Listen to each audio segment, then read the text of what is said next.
વૈશાલી આચાર્ય અભિનેત્રી અને સિને સરિતાના માધ્યમથી આપની સમક્ષ ઉપસ્થિત થઈ છું. વીર માંગડાવાળો.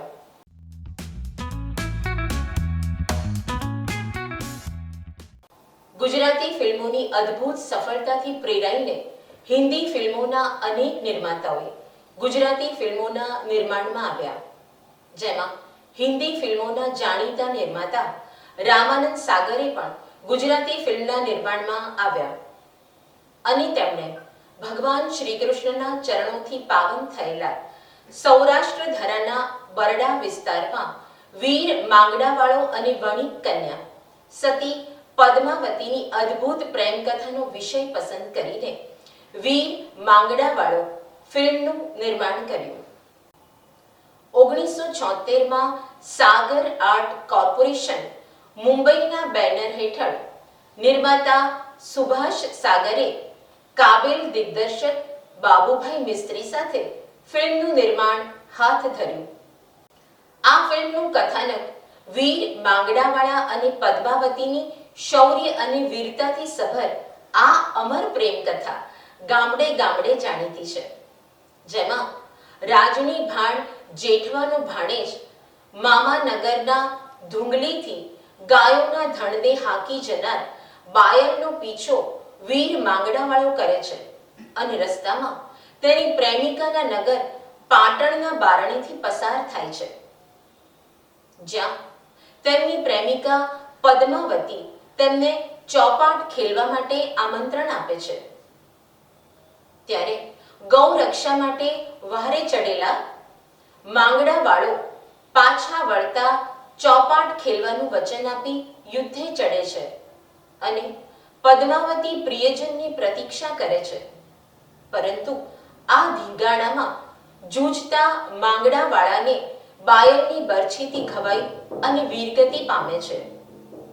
આ બાજુ આ સમાચાર સાંભળતા પદ્માવતી પાગલ જેવી બની જાય છે અને પદ્માવતીનું એક કુબડા વણિક પુત્ર સાથે પરણાવવાનું પણ ગોઠવાઈ જાય છે, પણ અવગતે ગયેલા માંગડાવાળો જાનને અધવચ્ચે રોકીને તેના કાકા અળસીવાળાને ઉતારો આપે છે અને પદ્માવતી સાથે 4 ફેરા ફરે છે અને અવગતે ગયેલા જીવને મુક્તિ અપાવવા અવસીવાળા તૈયાર થાય છે અને વડ પાસેની વાવમાં પ્રેત યોનિના જીવ માંગડાવાળાના પદ્માવતી સાથે લગ્ન થાય છે અને પ્રેતાત્મા અને માનવીનો ગૃહાસ્થાશ્રમ રચાય છે. અંતમાં પદ્માવતી દામોદર કુંડમાં પોતાના અવગતિયા સ્વામી માંગડાવાળાની મુક્તિ અપાવે છે. આવી પ્રેતીઓની અને માનવની કથાવસ્તુ વાળી ફિલ્મ ખૂબ જ સફળ થઈ હતી. આ ફિલ્મના કલાકારોમાં ઉપેન્દ્ર ત્રિવેદી, અરવિંદ ત્રિવેદી, સ્નેહલતા, ચાંપશીભાઈ નાગડા, પી ખરસાણી, જયેન્દ્ર મિશ્રા અને હિન્દી ફિલ્મ જગતના અચલા સચદેવ, ટુનટુન, કેષ્ટો મુખર્જી, સચિદા બાનુ ભોપાલી, પદ્મા ખન્ના અને અમજદ ખાને પણ આ ફિલ્મમાં અભિનયના અજવાળા પાથર્યા હતા. આ ફિલ્મનો કથા પટકથા સંવાદ રામજીભાઈ વાણિયાની કલમે લખાયો હતો અને ગીત સંગીત અવિનાશ વ્યાસ અને દુહા અને છંદની રમઝટ કવિ દાદના હતા.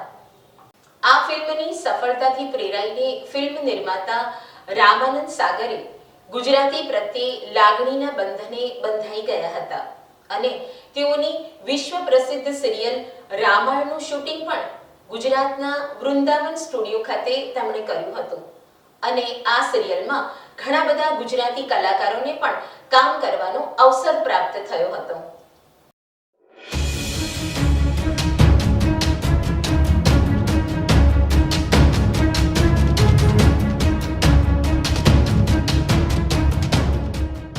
સિને સરિતાના પ્રાયોજક છે Ruku herbal products, gold hair oil અને ડાયમંડ મસાજ ઓઇલ.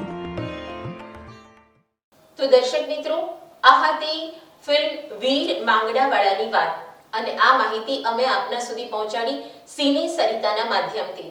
તો દર્શક મિત્રો, આપને અમારી આ માહિતી ગમી હોય, પસંદ આવી હોય તો અમારી ચેનલને લાઈક, શેર અને સબસ્ક્રાઇબ કરવાનું ભૂલતા નહીં હો. જય જય ગરવી ગુજરાત. આ છે ગુજરાતી ફિલ્મોનો ઇતિહાસ.